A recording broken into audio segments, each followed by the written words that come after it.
Okay, now let's solve another question. Fourth question ನೋಡಿ, which is from the chapter fire insurance. ಈ question ನಾನು ಇಲ್ಲಿ already display ಮಾಡ್ತಾ ಇದ್ದೀನಿ. ಏನೇನು ಇನ್ಫಾರ್ಮೇಶನ್ ನಮಗೆ ತುಂಬಾ ಇಂಪಾರ್ಟೆಂಟ್ ಅಂದ್ರೆ, ಮೊದಲನೇದು ಡೇಟ್ ಆಫ್ ಫೈರ್, ಯಾವಾಗ ಬೆಂಕಿ ಬಿತ್ತು ಅನ್ನೋದು ವೆರಿ ಇಂಪಾರ್ಟೆಂಟ್. ಅದಾದ್ಮೇಲೆ ಸ್ಯಾಲ್ವೇಜ್ ನಿಮ್ಗೆ ಆಲ್ರೆಡಿ ಗೊತ್ತೇ ಇದೆ. Salvage which is nothing but goods which are saved ಅಲ್ವಾ. Next gross profit percentage already ಕೊಟ್ಬಿಟ್ಟಿದ್ದಾರೆ, gross profit rate. If it is not given ನಾವೇನ್ ಮಾಡ್ತೀವಿ, ಟ್ರೇಡಿಂಗ್ ಅಕೌಂಟ್ ಪ್ರಿಪೇರ್ ಮಾಡ್ತೀವಿ. Since it is given, trading account ಮಾಡೋ ಹಾಗಿಲ್ಲ. Policy amount ಕೊಟ್ಟಿದ್ದಾರೆ 7,500. Opening stock on 1st January 2024 10,438. Purchases ಕೊಟ್ಟಿದ್ದಾರೆ 14,000. Sales ಕೊಟ್ಟಿದ್ದಾರೆ 19,250. ನಾವ್ ಇವಾಗ ಏನ್ ಮಾಡ್ಬೇಕು ಅಂದ್ರೆ ಮೆಮೊರಾಂಡಮ್ ಟ್ರೇಡಿಂಗ್ ಅಕೌಂಟ್ ಅನ್ನ ಪ್ರಿಪೇರ್ ಮಾಡ್ಬೇಕು. So memorandum trading account prepare ಮಾಡೋದು ಯಾವತ್ತೂ ಕರೆಂಟ್ ಇಯರ್ಗೆ ಅಲ್ವಾ. ಸೊ ಪ್ರೀವಿಯಸ್ ಇಯರ್ ಇನ್ಫಾರ್ಮೇಶನ್ಸ್ ಕೊಟ್ಟಿದ್ರೆ that will be useful for to prepare trading account. ನಾವು ಇವಾಗ ಟ್ರೇಡಿಂಗ್ ಅಕೌಂಟ್ ನ ಪ್ರಿಪೇರ್ ಮಾಡ್ತಾ ಇಲ್ಲ. ಏನಕ್ಕೆ ಅಂದ್ರೆ ಗ್ರಾಸ್ ಪ್ರಾಫಿಟ್ ರೇಟ್ ಆಲ್ರೆಡಿ ಕೊಟ್ಬಿಟ್ಟಿದ್ದಾರೆ 30%, which is calculated on sales ಮೇಲೆ ಕ್ಯಾಲ್ಕುಲೇಟ್ ಮಾಡೋದಕ್ಕೋಸ್ಕರ. ನಾವು let's solve memorandum trading account. Memorandum trading account prepare ಮಾಡೋ ಉದ್ದೇಶನೇ to know what was the value of closing stock on ಅಥವಾ before the date of fire ಬೀಳೋದಕ್ಕಿಂತ ಮುಂಚೆ ನಮ್ಮ ಹತ್ರ ಎಷ್ಟು ಕ್ಲೋಸಿಂಗ್ ಸ್ಟಾಕ್ ಇತ್ತು, ಅಥವಾ ನಮ್ಮ ಹತ್ರ ಇದ್ದಂತ ಕ್ಲೋಸಿಂಗ್ ಸ್ಟಾಕ್ ನ ಬೆಲೆ ಎಷ್ಟು ಅನ್ನೋದನ್ನ ತಿಳ್ಕೊಳ್ಳೋದಕ್ಕೋಸ್ಕರ we prepare this memorandum trading account. Debit side ಅಲ್ಲಿ ಏನ್ ಬರುತ್ತೆ, ಕ್ರೆಡಿಟ್ ಸೈಡ್ ಅಲ್ಲಿ ಏನ್ ಬರುತ್ತೆ? Very simple. ಡೆಬಿಟ್ ಸೈಡ್ ಅಲ್ಲಿ all the cost involved in preparing the goods ಅಂತ ಅನ್ಕೊಳ್ಳಿ. ಡೆಬಿಟ್ ಸೈಡ್ ಅಲ್ಲಿ ಹಾಕಿ ಏನು, opening stock, purchases, wages, factory expenses ಅಲ್ವಾ. ನೆಕ್ಸ್ಟ್ ಆನ್ ಕ್ರೆಡಿಟ್ ಸೈಡ್ ಎಷ್ಟು ಸೇಲ್ ಮಾಡಿದ್ವಿ ಅನ್ನೋಂಥ informations, right. And then closing stock ಎಷ್ಟಿದೆ ನಮ್ಮ ಹತ್ರ ಅನ್ನೋಂಥ ಇನ್ಫಾರ್ಮೇಶನ್ಸ್ ಕ್ರೆಡಿಟ್ ಸೈಡ್ ಅಲ್ಲಿ ಹಾಕ್ತೀವಿ. So on the debit side first to opening stock already ಕೊಟ್ಟಿದ್ದಾರೆ ಅಲ್ವಾ. Opening stock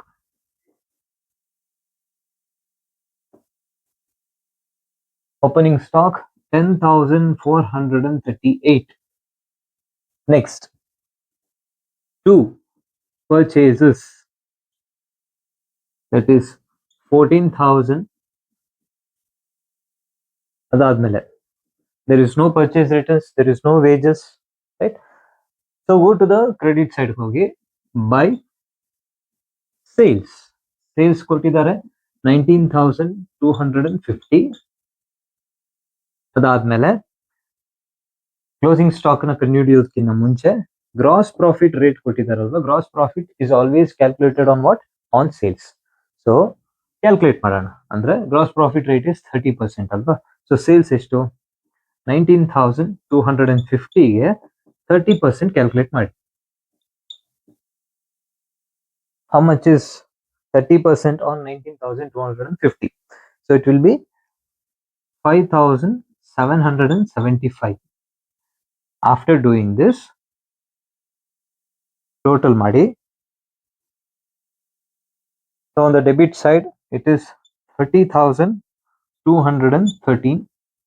Write it on other side also. ನಮಗಾಗಿರುವಂತ ಕಾಸ್ಟ್ ಈಗ ಏನ್ ಮಾಡೋಣ, ಸೇಲ್ಸ್ ಜೊತೆಗೆ ಮೈನಸ್ ಮಾಡೋಣ. ಸೊ 30,213 ನ 19,250 ಜೊತೆಗೆ ಕಳೆದಾಗ we get 10,963. and what is this? This is closing stock, the balancing figure ಅಲ್ವಾ. So we got closing stock. ಈಗ ನೆಕ್ಸ್ಟ್ ಏನ್ ಮಾಡಬೇಕು, ಈಗ ಆಕ್ಚುಯಲ್ ಲಾಸ್ ಅನ್ನ ಕಂಡುಹಿಡಿಯಬೇಕು.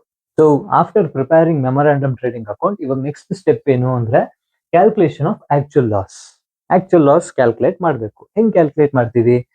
ಸೊ ಫಸ್ಟ್ ನಮ್ಮ ಹತ್ರ ಕ್ಲೋಸಿಂಗ್ ಸ್ಟಾಕ್ ಎಷ್ಟಿತ್ತು, ಅಥವಾ stock on the date of fire ಬೀಳೋದಕ್ಕಿಂತ ಮುಂಚೆ ನಮ್ಮ ಹತ್ರ ಎಷ್ಟು ಸ್ಟಾಕ್ ಇತ್ತು ಅನ್ನೋದನ್ನ ಬರ್ಕೊಳ್ಳೋಣ. ದಟ್ ಈಸ್ 10,963 ಅಲ್ವಾ. After this minus salvage goods. Already ಹೇಳಿದ್ದೀನಿ, ಸ್ಯಾಲ್ವೇಜ್ ಗೂಡ್ಸ್ ಅಂದ್ರೆ ಗೂಡ್ಸ್ ವಿಚ್ ಆರ್ ಸೇವ್ಡ್. ಬೆಂಕಿ ಬಿದ್ದಾಗ ಒಂದಷ್ಟು ಗೂಡ್ಸ್ ಸೇವ್ ಆದ್ವಂತೆ. ಸೊ ಅದರ ವ್ಯಾಲ್ಯೂ ಎಷ್ಟು? That is 2,712. ಇವೆರಡನ್ನ ಸಬ್ಟ್ರಾಕ್ಟ್ ಮಾಡಿದಾಗ ನಮಗೆ ಸಿಗೋದು 8,251 rupees. So this is the loss actual loss that we have suffered. ಈಗ ಏನ್ ಮಾಡೋಣ, ಕ್ಲೈಮ್ ಅಮೌಂಟ್ ಅನ್ನ ಕ್ಯಾಲ್ಕುಲೇಟ್ ಮಾಡೋಣ. ಕ್ಲೈಮ್ ಅಮೌಂಟ್ ಕ್ಯಾಲ್ಕುಲೇಟ್ ಮಾಡೋದಕ್ಕೆ ಫಾರ್ಮುಲಾ ಏನು, policy amount into actual loss divided by stock on the date of fire ಅಲ್ವಾ. So policy amount ಎಷ್ಟಿದೆ, 7,500 into actual loss ಎಷ್ಟಾಯ್ತು, 8,251 divided by stock on the date of fire ಎಷ್ಟಿದೆ, 10,963 ಅಲ್ವಾ. So ಇದು ಮಾಡಿದ ನಂತರ ನಮಗೆ ಸಿಗುವಂತ ಅಮೌಂಟ್ ಎಷ್ಟು, that is 5,645. So this is the amount of climb. ಇಲ್ಲಿ ನೀವು ಒಂದು ಅಬ್ಸರ್ವ್ ಮಾಡ್ಬೇಕಾಗಿರೋದು, ನಮ್ಮ ಪಾಲಿಸಿ ಅಮೌಂಟ್ ಇರೋದು 7,500, ಬಟ್ ನಮ್ ಕ್ಲೈಮ್ ಮಾಡ್ಕೊಳಕ್ ಆಗ್ತಾ ಇರೋದು 5,645 ಓನ್ಲಿ. ಏನಕ್ಕೆ sir, this is a clear case of under insurance when the value of stock is more than the policy amount, policy taken. So for example, ನಿಮ್ಮ ಹತ್ರ ಇರುವಂತಹ ಗೂಡ್ಸಿನ ಬೆಲೆ ಅಥವಾ ಬೈಕಿನ ಬೆಲೆ ಅಂತ ಅನ್ಕೊಳ್ಳಿ 2 ಲಕ್ಷ ರೂಪಾಯಿ. ಇದಕ್ಕೆ ಇನ್ಶೂರೆನ್ಸ್ ಎಷ್ಟು ಮಾಡಿಸ್ಬೇಕು, 2 ಲಕ್ಷಕ್ಕೆ ಮಾಡಿಸ್ಬೇಕು. ಸೊ ದಟ್ ಏನಾದ್ರೂ ಲಾಸ್ ಆಯ್ತು ಅಂತಂದ್ರೆ ನಿಮ್ಗೆ ಕಂಪ್ಲೀಟ್ ಅಮೌಂಟ್ ರಿಕವರ್ ಆಗುತ್ತೆ. ಅಥವಾ ಇನ್ ಕೇಸ್ ನಿಮ್ಮ ಹತ್ರ ಇರುವಂತ ಬೈಕಿನ ಬೆಲೆ 2 ಲಕ್ಷ, ಬಟ್ ನೀವು ಇನ್ಶೂರೆನ್ಸ್ ಮಾಡಿಸಿರೋದು 1 ಲಕ್ಷಕ್ಕೆ, ಅವಾಗ ಏನೇ ಲಾಸ್ ಆದ್ರೂ certain proportion will be on your head. This is how insurance company works. ಇದನ್ನ ಅಂಡರ್ ಇನ್ಶೂರೆನ್ಸ್ ಅಂತ ಕರಿತೀವಿ. ಈ ತರ ಅಂಡರ್ ಇನ್ಶೂರೆನ್ಸ್ ಮಾಡಿಸಿದಾಗ ಕಂಪನಿ ವಿಲ್ ಆವರೇಜ್ ನಿಮ್ಮ ಪಾಲಿಸಿ ಕ್ಲೇಮ್ ಏನಿದೆ ಅದನ್ನ ಆವರೇಜ್ ಮಾಡಿ ಬಿಟ್ಬಿಡ್ತಾರೆ. ಸೊ ಈ ಕೇಸಲ್ಲೂ ಕೂಡ ಅಂಡರ್ ಇನ್ಶೂರೆನ್ಸ್ ಆಗಿದೆ. Let's calculate what is the loss due to under insurance. Very simple, ನಮ್ಗಾಗಿರುವಂತ ಲಾಸ್ ಎಷ್ಟು, that is 8,251 minus claim amount ಎಷ್ಟಿದೆ 5,645.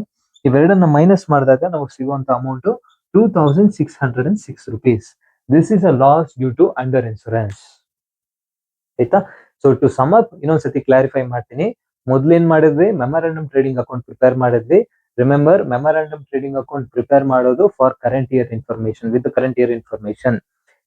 ಗ್ರಾಸ್ ಪ್ರಾಫಿಟ್ ರೇಟ್ ಕೊಟ್ಟಿದ್ರೆ ಸೀದಾ ಮೆಮೊರಾಂಡಮ್ ಟ್ರೇಡಿಂಗ್ ಅಕೌಂಟ್ ನ ಪ್ರಿಪೇರ್ ಮಾಡ್ತೀವಿ. ಇಲ್ಲ ಗ್ರಾಸ್ ಪ್ರಾಫಿಟ್ ರೇಟ್ ಕೊಟ್ಟಿಲ್ಲ ಅಂದ್ರೆ ಫಸ್ಟ್ ಟ್ರೇಡಿಂಗ್ ಅಕೌಂಟ್ ಪ್ರಿಪೇರ್ ಮಾಡಿ, ಗ್ರಾಸ್ ಪ್ರಾಫಿಟ್ ಸಿಗುತ್ತೆ, ಗ್ರಾಸ್ ಪ್ರಾಫಿಟ್ ಅನ್ನ ರೇಟ್ ಆಗಿ ಕನ್ವರ್ಟ್ ಮಾಡಿ, right, and then start memorandum trading account. ಅದಾದ್ಮೇಲೆ ಏನ್ ಮಾಡಿದ್ವಿ, calculation of actual loss, stock on the date of fire minus salvage ಅನ್ನ ಮಾಡಿದ್ವಿ, ವಿ ಗಾಟ್ ಆಕ್ಚುಯಲ್ ಲಾಸ್. ಅದಾದ್ಮೇಲೆ ಏನ್ ಮಾಡಿದ್ವಿ, ಕ್ಯಾಲ್ಕುಲೇಷನ್ ಆಫ್ ಕ್ಲೈಮ್ ಅಮೌಂಟ್. ಇದಕ್ಕೆ policy amount into actual loss divided by stock on the date of fire ಮಾಡಿದ್ರೆ ನಮಗೆ claim amount ಸಿಗುತ್ತೆ. Under insurance ಆದಾಗ actual loss minus claim amount ಮಾಡಿ, so you will get loss due to under insurance. ಈ ರೀತಿ ಮಾಡಿದ್ರೆ you will get 8 marks.